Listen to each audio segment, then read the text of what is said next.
አልልኝም ወላሂ በጣም ብዙ በጣም ሰላም ጤና ይስጥልኝ። ውድና የተከበራችሁ የርችቱ ፋሚሊዎች እንዴት ናችሁ? ሰላም ናችሁ ወይ? እኔ ጋር ፈጣሪ የተመሰገነ ይሁን ሁሉ ሰላም ነው። እንዴት ናችሁ? ዛሬ በጣም ደስ የሚል ነገር ነው ይዤላችሁ የመጣሁት። እሱ ምንድነው እንደምታውቁት ወንድማችን አሊ ወሎየው በቅርቡ ፎሎ አድርጉኝ 500,000 ኢትዮ ዲሊቨር ሊሸልመኝ ነው ብሎ ነበር። ሁላችንም ተረባርበን ነበር። ነገር ግን አንዳንድ ደግሞ ምቀኛ የሆኑ ሰዎች ፎሎ ባለማድረጋቸው የተባለው ፎሎ አልሞላም ነበረ። 200 ጊዜው አንድ ወሩ አልቆ 250 ፎሎ ብቻ ነበር። እውነት ለመናገር 500 ፎሎ ለመድረስ ያን ያክል አይፈጅም ነበር። ያው አንዳንድ አበሻ ስንባል ምቀኛ ነን። ግን የሚገርመው ነገር ግን መጨረሻው በጣም የሚያስደስትና አስደሳች ነው ማለት ነው። ራሱ የኢትዮ ዲሊቨር ባለቤት ቢሞላም ባይሞላም እኔ 500 ሳይሆን 1,000,000 እሰጥሃለሁ እሸልምሃለሁ ብሎ አንበሽብሾታል። ምን ትላላችሁ? እንደዚህ አይነት መልካም ሰዎችን ፈጣሪ ያብዛልን። እኔ በጣም ፈልጌዋለሁ። ጎበዝ ኧረ ፎሎ አድርጉተው። ግን የሰው ማግኘት የሚያስደስታችሁ ሰዎች እንኳን ደስ አላችሁ እላለሁ። እኔ በበኩሌ ደስ ብሎኛል። ያኔ ጊዜው ሂዶ ፎሎወሩ ግን እታች ነበረ። ለምን እያልኩ ነበርና ፋሲካን ደግሞ ብሩክ ሪል ስቴት እንዲያደረጉት አሁንም የተለያዩ ድርጅቶች እንደዛ ያያረጉ አካውንት 500,000 ፎሎወር ከገባ ቻሌንጁን ላዘጋጀልን ልጅ የ500,000 ብር ሽልማት የሚሸልም እና ውዶችዬ ወንድማችን ወልደ ጊዮርጊስ ቢቴው የሚባለው ሰው በጣም አስደስቶናል። ፈጣሪ በወጣ የተካ ብለናል። ሁሉም ደስ ይላል። ሁላችንም ተደስተናል። እና እንግዲህ እንደሰማችሁት ቪዲዮውን 500,000 ፎሎወር ኢቲኤች ዲሊቨሪ የሚለው የቲክቶክ አካውንት 500,000 ፎሎወር ከገባ ለኔ 500,000 ብር ትልቅ ደረጃ ያደርሳል። አይተናል። ከዚህ በኋላ የኛን ሰዎች መለመን አያስፈልግም። 500,000 ብር ብቻ ሳይሆን እኔ 1,000,000 ብር እሰጥሃለሁ። አደራ የምልህ ግን አንድ ወር ሙሉ አደራ የነበረው ማለት ነው። ጥናቱን ይሄንን ብር በቀልድ ሳይሆን ለቁም ነገር ነገ ለሌሎች ለብዙ ሰዎች የስራ ዕድል የምትፈጥርበት ዓላማ ላይ እንድታውለው ብቻ ነው አደራ የምልህ። ደግሞ ፈጣሪ ደግሞ የእውነት መታየት ፎንቱን አክሴፕት ያደረግንህም በጣም ብዙ ሰዎች ሼር እያደረጉልን ስለነበረ በጣም ብዙ ሰው የሰራውን ቻሌንጅ ያስጀምረኝ ብለህ የሰራውን ቪዲዮ በጣም ብዙ ሰው ሼር ስላደረገልኝ ከዛ ደግሞ ባለፈ የሰው ልጅ መተጋገስ መተባበር ምናምን ከእንትን ባለፈ ደግሞ ሼር ከማድረጋቸው ባለፈ ደግሞ አንተም እንድትጠቀም ዋናው ኢቲኤች ዲሊቨሪ የተከፈተው እንደዚህ በስደት ሀገር ያሉ አረብ ሀገር ያሉ ወንድሞቻችንን የስራ ዕድል መፍጠር የነሱን ህይወት መለወጥ ማገዝ ስለነበረ የኛ በጣም ትልቅ ፕሮጀክት ያለን ሶፍትዌር ካምፓኒ ያለኝ አሁን ዴሊቨሪ ካምፓኒ አይደለም፣ ሶፍትዌር ካምፓኒ ዓለማችን የደረሰችበት የቴክኖሎጂ አርቲፊሻል ኢንተለጀንስ ስራ የሚሰራበት ሶፍትዌር ካምፓኒ ያለኝ ሰው ነኝ። ስለዚህ ኢቲኤች ዴሊቨሪ በጣም ኢምንት ነው ለኔ።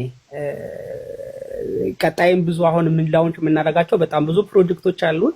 በጣም ብዙ ትርፍ የምናገኝባቸው ይሄንን ቻሌንጅ የሰጠንህ እንዲያምኑ አካውንቱን ዲአክቲቭ አድርገን ስንወጣ እንግዲህ ማረጋገጫ ይሆናቸዋል ብዬ እንትን አደርጋለሁ። ያው በተግባር ሲሆን ደስ ስለሚል አካውንቱን ዲአክቲቭ አድርጌው ከነገ በኋላ ስለምወጣ ፎሎውን ፈልጌው እንዳላደረኩት እንዲያውቁ 500,000 ብቻ አይደለም 1,000,000 ነው የምንከፍልህ። እንግዲህ እንኳን ደስ ያለ። የስኬት ዋና መሰረት ነው ይሄ። የጀመርከውን ያመንህበትን ነገር አፕ ቱ ኢንድ እስከ መጨረሻው እስከ ሞት ድረስ መፋለም አለብን። ያኔ ስኬት ላይ ትደርሳለህ። ጽናት ይጠይቃል። በቃ ጽናት ለስኬት ጽናት መሰረት ነው እና እንደዚህም እስካሁን ዝም ብዬህም የነበረው ፎሎወሩን ሳልፈልገው አቁም ልል የፈለኩት ጽናት ለመታገስ ፈልጌ ነው እንጂ ልክ ገና ፎሎ መደረግ እንደዚህ ብዙ ሰዎች እየገቡ ፎሎ አድርጉ እያሉ ሲለምኑ በጣም ደብሮኛል እና በደንብ እያሰብኩ ነበር። ምንድነው የማደርገው? ጀስት በቃ ይጨርስና አፕ ቱ ኢንድ በጽናት ከቀጠለ ለልጁ ብሩን እሰጥዋለሁ። አቋርጦ ከተወው በቃ ሰነፍ ነው ይቀራል። አካውንቱን ግን ዲአክቲቭ እንደማደርገው ዲሌት እንደማደርገው አም ሹር እርግጠኛ ነበርኩ። እንደማላቋርጠው እርግጠኛ ነበርኩ። ማለት ቲክቶክ ገና ሲጀምር ይገርማችኋል ማለት ነው። ያው የማርያም ቅመሞችን በመምከር ምናምን ነው እና የጀመርኩት። በዛ ሰዓት የነበሩ ልጆች በቃ ለምን አታቆመውም ብለው አንዳንድ ሰዎችም የሞከሩ አሉ። ማለት ቲክቶክ በቃ ላንተ አይሆንህም ምናምን በቃ ተወው ምናምን ብለው የነበር በጣም ብዙ ሰው ማለት ነው። ደግሞ እኔ በቃ እንዴ ይህን ነገር አስቤበት ነው የጀመርኩት። ማንም ሰው በቃ የኔ ጓደኞችም ሰው ሲናገር ምናምን ብቻ የሆነ ስራ ስትጀምር የሆነ ሰው ይተቻል እና በሰዓቱ ላይ ብዙ ነገር ሲሉ ነበርና ደግሞ ጓደኞቼ በቃ እንዲህ እያሉ እየሰማን ምናምን ይሉኛል። እኔ በቃ እናንተ ምንም በእኔ ጉዳይ አትግቡ በቃ ተውት። እኔ ይሄን ነገር አስቤበት ነው የገባሁት። በቃ ምንም ይሁን ምን እቀጥለዋለሁ ብዬ ነበር ያልኩት። ቲክቶኩንም እዚህ 300,000 ፎሎወር ደረስኩኝ በእናንተ በሁላችሁ ምርብርም ማለት ነው። ከዛ ላይ ደግሞ ይሄንን ከጀመርኩ በኋላ 15 ቀን ሲያልፈው በቃ አካውንቱ አይንቀሳቀስም በቃ ተው አቋርጬዋለሁ ብሎ ብዙ ነገር ብለውኛል። ከዛ ላይ ደግሞ በቃ ለምን በቃ ገንዘቡን አዋጥተን እንስጥ ሲሉ ለነዛም የሰጠሁት ምላሽ አለ። እኔ የገንዘብ ጉዳይ አይደለም ችግሬ፣ ይሄንን ግን ፎሎውን በቃ ማስደረግ ስላለብኝ አስደርጋለሁ፣ የተሰጠኝ ቻሌንጅ መወጣት ስላለብኝ ብዬ ነበር የጀመርኩት። ግን በቃ ቢያንስ እኔ በቃ አንተ ፈለግከውም አልፈለግከውም አሟልቼ አሳይቼ በነበር ደስ ይለኝ ነበር ከምንም በላይ ማለት ነው። ግን ደግሞ አንተ ደግሞ ለእኔ ማለት ምን እንዲያስተማርከኝ ለእኔ ብቻ እኔ ምን እንደምላላቅም እዚህ ያላችሁት ፈጣሪ ያክብርልኝ። በቃ ባላችሁበት አላህ ያክብርልኝ። በቃ ሁሌም ደስተኛ ሆናችሁ ኑሩ። የኔን ደስታ በጣም ብዙ በውስጥ ሳይቀር እየመጡ በቃ አብሽር የሚያሉኝ አሉ። እንደሚያጣጥሉ ሁሉ አብሽር የሚል ሰዎችም አሉ። በቃ ደግሞ አይዞህ ከሚል ሰው በላይ ትልቅ ሰው የለም። በቃ ወኔ ይሆናል ለሁሉም ነገር።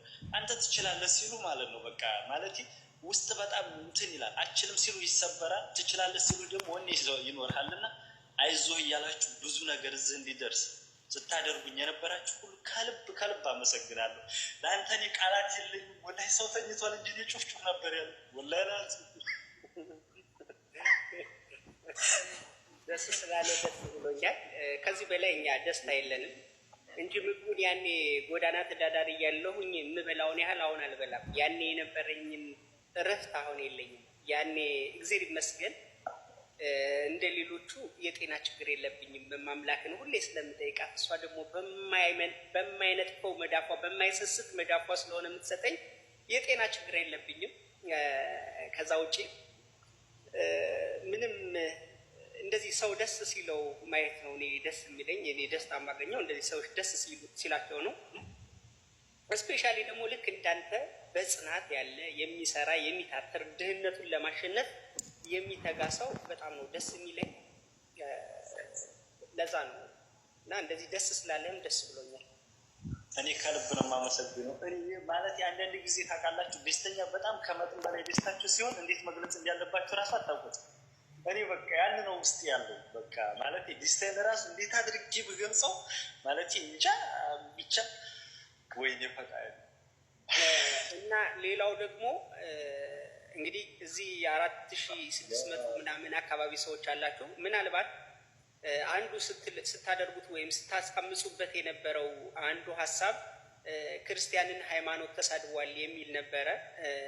በደንብ እንድታውቁ የምፈልገው ነገር እንኳን ያልተሳደበውን ቢሳደብ እንኳን ቃል በቃል ግልጽ የሆነ ስድብ ቢሳደብ እንኳን ክርስቲያን በመሰደብ በመገፋት በመሰየፍ መስዋዕት በመሆን ነው ክርስትና እንጂ ነጭ በነጭ ነጠላ ለብሶ እየተመሰገኑ እየተወደሱ አይደለም። ጽድቅ በክርስትና የተማርነው ቅዱሳን ሰማዕታት በመንከራተት አይደለም። እናንተ ክርስቲያኖች ማን ናችሁ? የትኞቹ ስንተኛዎቹ መላኮች ናችሁ? እናንተ ስንተኛው ሐዋርያ ናችሁ? እናንተ የማትሰደቡ የማትተቹ የትኛው ሐዋርያ ነው ያልተገታ?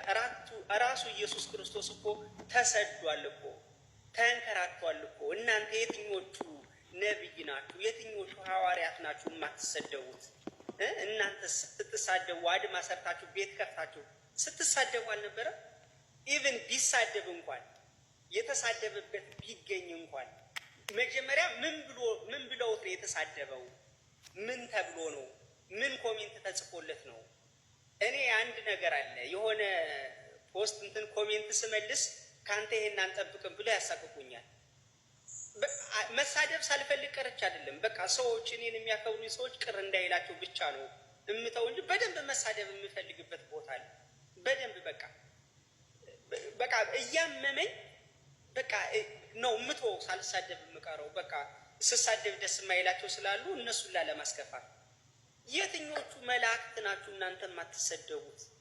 ስድብ እንኳን ቢሳደብ እንኳን ደግሞ ሰው ሲሳደብ ሰው ዝም ብሎ ካፉ ክፉ ነገር አያወጣም። ወይ ውስጡ ሆዱ ውስጥ ቆሻሻ አለ፣ ወይ ደግሞ ልብ የሚያደማ ህሊናን የሚያስት ነገር ሰው ሲናገር ነው ወጣ የምትሳደበው። ህሊና የሚያስት ሰው መሆንህን የሚያስረሳ መርዝ የሚተፉ ሰዎች አሉ። ያንን መርዝ መጥተው ሲተፉብህ ልትሳደብ ትችላለህ። አታውቀውም መሳደብ። ይሄ ሀፕን ያደርጋል እና በደንብ ይህንን አስቡበት። ሁለተኛ በትክክል ዝም ብላችሁ ለስም ክርስቲያን ሳይሆን የተግባር ክርስቲያን ሁሉ። የተግባር ክርስቲያን ስትሆኑ ብትሰደቡ አይደለም አንገታችሁ ቢቆረጥ ሰው ቀና ብላችሁ አትናገሩም፣ ክፉ አትሆኑ። ባልንጀራችሁ ጠላታችሁ አንድ እርምጃ ሄድልኝ ቢላችሁ ሌላ ሁለተኛ እርምጃ ተራመዱለት፣ ሌላ ሁለተኛ ምዕራፍ ሄዱለት ነው የሚለው እንጂ ክፉ ሁኑ፣ አመፅ አንሱ፣ ምቀኛ ሁኑ የሚል የክርስትና አስተምሮት የለም።